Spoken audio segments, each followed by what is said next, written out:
ప్రభునందు ఆత్మీయులరా, మన బైబిల్ అధ్యయనములో నెహెమ్యా గ్రంథములో వ్రాయబడిన విషయాలు ధ్యానం చేసుకుంటూ ఉన్నాం. ఈ దినమందు 4వ అధ్యాయములో వ్రాయబడిన విషయాలు మనం నేర్చుకోబోతూ ఉన్నాం.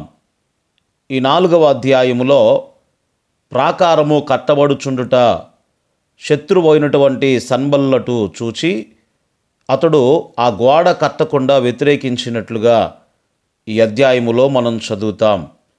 ఎందుకొరకు ఆ రీతిగా అతడు వ్యతిరేకిస్తూ ఉన్నాడు? ఆ గోడ కట్టుట వలన అతనికి జరిగేటువంటి నష్టం ఏమీ కూడా లేదండి. అతనికి వచ్చిన సమస్య ఏమీ కూడా లేదు. మరి ఎందుకొరకు అతడు ఆ రీతిగా మండిపడి ఆ గోడ కట్టకుండా వ్యతిరేకిస్తున్నాడు అంటే, అతడు సాతాను చేత పురికొల్పబడ్డాడు అనే విషయాన్ని మనమందరము కూడా గ్రహించాలి. ఈ రోజును కూడా మనం అదే విషయాన్ని చూస్తూ ఉన్నామండి. క్రైస్తవులముగా మనం ఒక ప్రదేశంలో ఉన్నప్పుడు మనము ఎవరికి ఏ హాని కూడా చేయం. మనం వారికి మంచే చేస్తూ ఉంటాము. అయినప్పటికీ అనేకులు లోకస్తులు మనకు వ్యతిరేకంగా వారు మాట్లాడుతూ ఉంటారు. మన మీద వారు ద్వేషాన్ని పెంచుకుంటారు. కారణం ఏమిటంటే, వారు సాతాను చేత పురికొల్పబడుట చేత ఆ రీతిగా వారు చేస్తారు అనే విషయాన్ని దైవవచనుడిగా మీకు తెలియచేయచ్చు ఉన్నాను. ఈ నెహెమ్యా కాలంలో యూదుల శత్రువులు ఎవరైతే ఉన్నారో వారి మీద మండిపడి ఈ యూదుల మీద ప్రభుత్వ ఒత్తిడిని తేవడానికి వారు ప్రయత్నించారు. ఈరోజు మన భారతదేశంలో కూడా మనం ఎదుర్కొన్నటువంటి వ్యతిరేకత ఇదే అనే విషయాన్ని దైవవచనుడిగా మీకు తెలియచేయచ్చు ఉన్నాను. అయితే ఈ యూదులు చేసేటువంటి ఆ పనిని వ్యతిరేకించడానికి ఈ సన్బల్లటు మరియు ఆ టోబియా అనబడినటువంటి వ్యక్తులు ఏం చేశారు అంటే, అక్కడున్న ధనికులను వారు ప్రభావితం చేయడానికి ప్రయత్నం చేశారండి.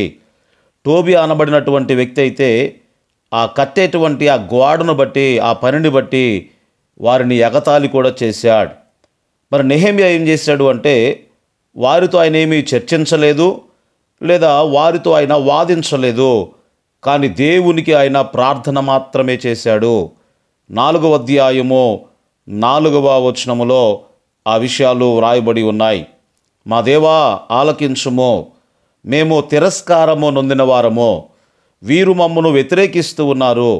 మేము ప్రాకారమును మాత్రమే కట్టుచున్నాము, కానీ వీరు మమ్మను వ్యతిరేకిస్తూ ఉన్నారు అని నెహెమ్యా ప్రార్థించినట్లుగా ఈ వచనములో మనం చూస్తాం.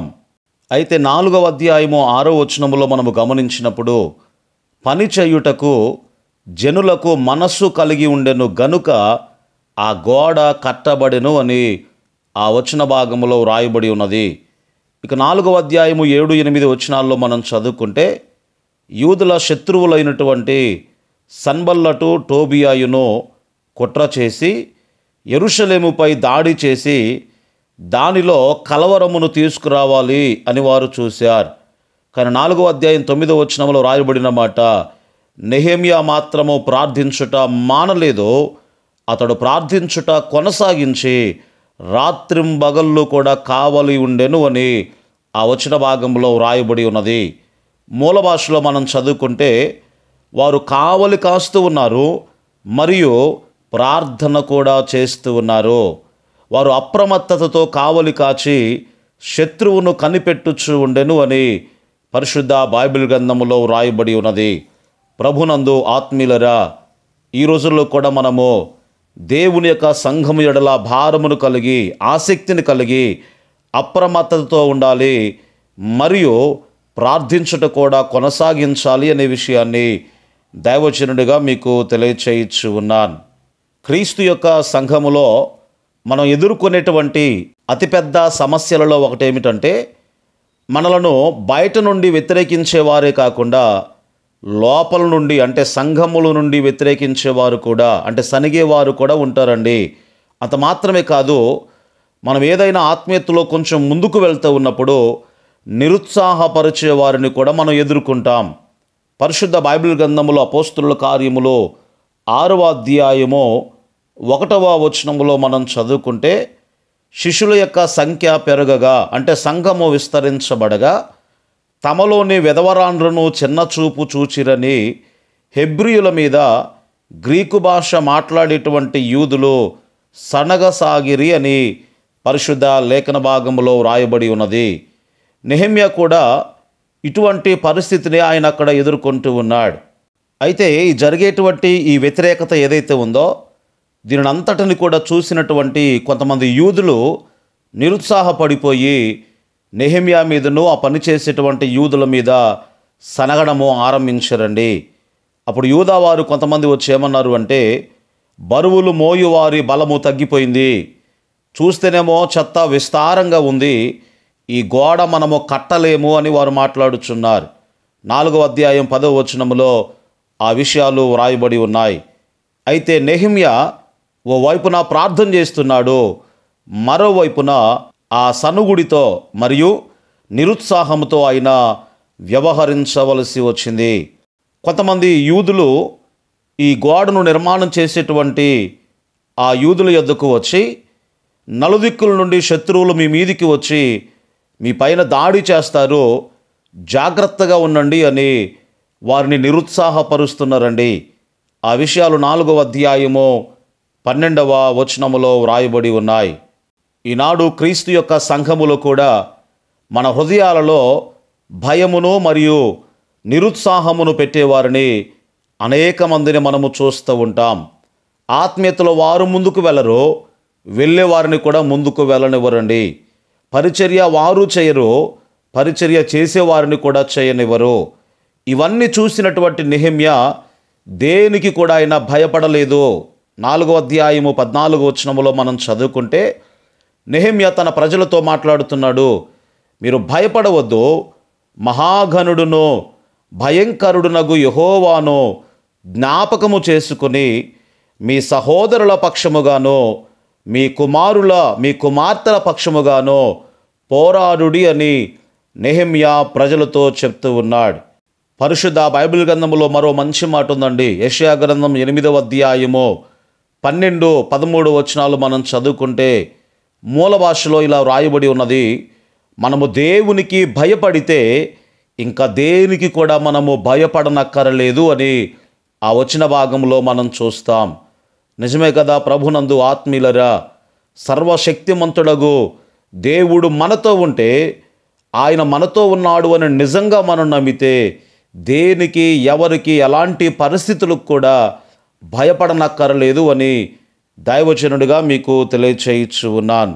ఇక 5వ అధ్యాయములో మనం చూస్తే నెహెమ్యాకు పేదల పట్ల మరియు అప్పుల పాలైనటువంటి వారి పట్ల ఆయనకున్నటువంటి చింతను మనం చూస్తామండి.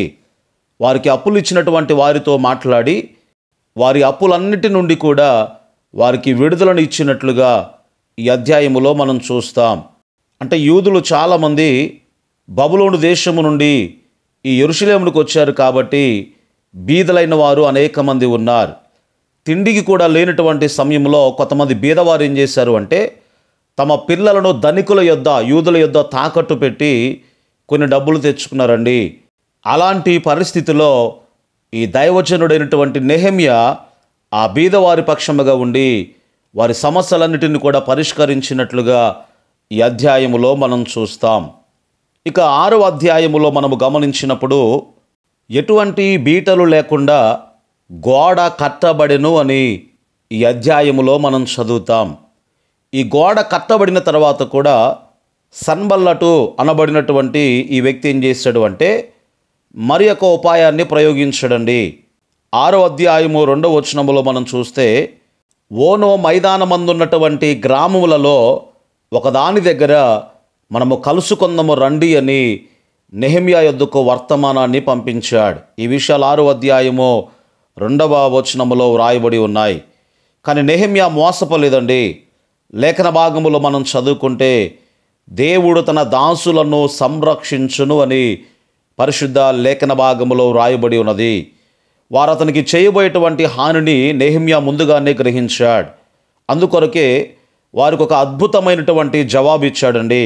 అదేమిటంటే, నేను చేయు పని గొప్పది, దానిని విడిచిపెట్టి మీ వద్దకు వచ్చుటకై నేను ఆ పనిని ఎందుకొరకు ఆపాలి అని ఈ నెహెమ్యా సమాధానమిచ్చాడు. ఆ విషయాలు 6వ అధ్యాయము 3వ వచనములో వ్రాయబడి ఉన్నాయి. ప్రభునందు ఆత్మీయులరా, మన జీవితాల్లో కూడా మన ఆత్మీయ జీవితాలకు పనికిరానటువంటి మాటలన్నీ మాట్లాడుకుంటూ కాలయాపన చేయకుండా ప్రార్థన చేస్తూ దేవుని వాక్యాన్ని చదువుతూ ఆత్మీయతలో మనం అందరము కూడా ముందుకు వెళ్ళాలి అనే విషయాన్ని దైవజనుడిగా మీకు తెలియచేయచ్చు ఉన్నాను. ఈ నెహెమ్యా అలాంటి వైఖరితో ఏం చేశాడు అంటే, కేవలము 52 రోజుల్లోనే ఈ గోడను ముగించినట్లుగా 6వ అధ్యాయము 15వ వచనములో ఆ మాట వ్రాయబడి ఉన్నది. మనము జాగ్రత్తగా గమనించినప్పుడు బబులోను దేశము నుండి ఈ యూదులందరూ కూడా యెరూషలేమునకు వచ్చిన తర్వాత దాదాపు 90 సంవత్సరాల వరకు గోడ కట్టబడలేదండి. జెరుబ్బాబెలు నాయకత్వంలో కొంతమంది వచ్చారు, ఆ తర్వాత ఎజ్రా నాయకత్వంలో మరికొంతమంది వచ్చారు. అయినప్పటికీ ఈ యూదులు బబులోను దేశము నుండి యెరూషలేముకు వచ్చిన 90 సంవత్సరాల వరకు కూడా ఈ ప్రాకారము నిర్మించబడలేదు. అయితే ఎప్పుడైతే నెహెమ్యాను దేవుడు ఎన్నుకున్నాడో ఈ ప్రాకారము అతని ద్వారా కట్టబడింది. అంటే దేవుడు ఒక వ్యక్తిని కనుగొన్నాడు అంటే ఆ వ్యక్తి ద్వారా 90 సంవత్సరాల్లో జరగనటువంటి పనిని కొన్ని దినాల్లోనే జరిగిస్తాడు అని దైవజనుడిగా మీకు తెలియచేయచ్చు ఉన్నాను. ప్రభునందు ఆత్మీయులరా, ఈ నెహెమ్యా ఎన్ని రకాలుగా సమస్యలను ఆయన ఎదుర్కొన్నాడు కదా. అయినప్పటికీ ఇది దేవుని పని, ఈ పనిని నిలిపివేయకూడదు అనే ఉద్దేశంతో అతడు ధైర్యమును తెచ్చుకొని ఓ వైపున ప్రార్థన చేస్తూ మరోవైపున అక్కడ ఉన్నటువంటి వారిని ప్రోత్సాహపరుస్తూ ఆ గోడను నిర్మించినట్లుగా పరిశుద్ధ లేఖన భాగములో మనం చూస్తూ ఉన్నాం. ఈ దినాల్లో సంఘములో ఉన్న మనందరికీ కూడా దేవుడు అటువంటి ఆసక్తిని, భారమును, అలాంటి ప్రార్థనా జీవితమును, పని చేయగలిగినటువంటి అత్యాసక్తిని దేవుడు మెండుగా మనకు అనుగ్రహించును గాక. ఆమేన్.